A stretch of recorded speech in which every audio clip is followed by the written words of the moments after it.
जय जगन्नाथ रोषेईशाला को आपण मानक बहुत बहुत स्वागत। आज आम रोषेईशाला प्रस्तुत होउछि माछ आलू घांट। घांट तो आप बहुत प्रकार खाइथिबे, पोई चिंगुड़ी घांट, पोई चिंगुड़ी मुंड पकई घांट, नहले केवल माछ मुंड घांट, किंतु एई घांटरे ओनली आलू पड़िबो जोटा कि गोटे नियारा स्वाद दब।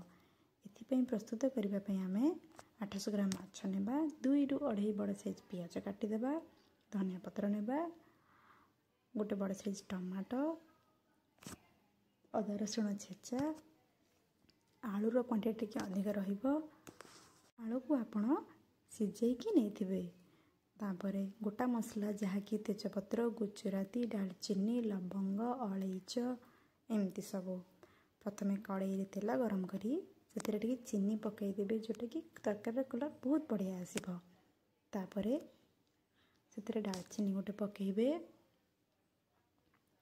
गुजराती, लवंग, गोलमरीच जहाँ भी नहीं आप गोटा मसला सब पकईबे तेजपत्र सह।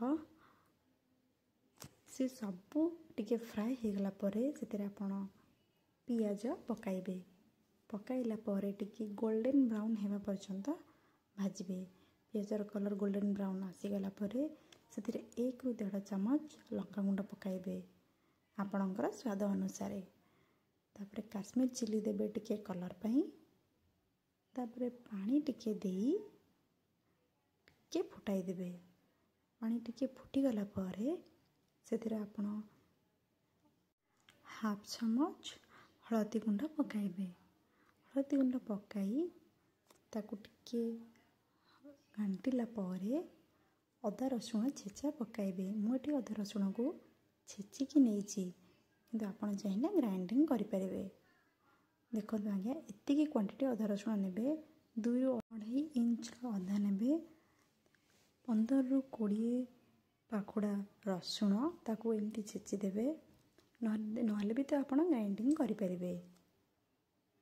तापरे चिकन मसला पकाइबे 1.5 चामच, धनिया गुंड 1 चामच, जीरा गुंड हाफ चामच, मीट मसला आप पकई पारे 1 ରୁ 2 चामच पकाई एमती घांटी देवे। मसला कषी हो गला परे से आपण पानी टिके देई टमाटर पकाइबे। टमाटो हो गला परे माछ पकाइबे।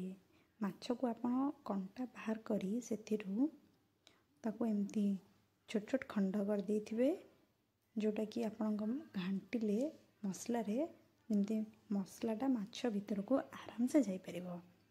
देखो आज्ञा माछ एमती पकई आपण किछि समय धरी ताको घांटिबे। माछ मसला भल भाव घांटिबे जेमती आपण मसलाटा पूरा माछ सहित मिसीजिब। तापरे आपण आलू जो रखिचंती आलू आपण सिझेइकी नहीं ताको चपा छड़े एमती छोट छोट खंड कर देथिबे जोटा कि माछ सहित मिसिबा पई भी आहुरी सहज। माछ एबे हो गला। तापरे आपण आलू पकाइबे। आलू पकई मध्य माछ को किछि समय कषिबे। आलू और माछ मसला सहित पूरा मिसीजिब जेमती कि टेस्ट पूरा अलग आसीबो। किछि समय घांटिला परे आपण देखंतु एमती। तापरे आपण टिके पानी देई तापरे माछ मसला को किछि समय धरी घांटिबे। देखंतु आज्ञा एमती पानी देई आपण घांटिबे। किछि समय कषिला परे तापरे आपण घोड़णी घोड़ाई देबे। आवश्यक परिमाण रे पानी नेबे, बेसी पानिया करिवेनी नहले पानिया हो गले तरकार टेस्ट भल लागिवनी। देखंतु फुटिला परे मु एमती ताको घोड़ाई देछि। किछि समय घोड़ेला परे ए भळा तार कलर आसी जीवो। एबे प्रस्तुत हो गला माछ आलू घांट। शेष रे ताको गरम मसला 1 चामच पकाई, धनिया पत्र पकाइबे और कस्तूरी मेथी मध्य पकाइबे जोटार कि अलगा टेस्ट। एबे प्रस्तुत हो गला माछ घांट। खांतु और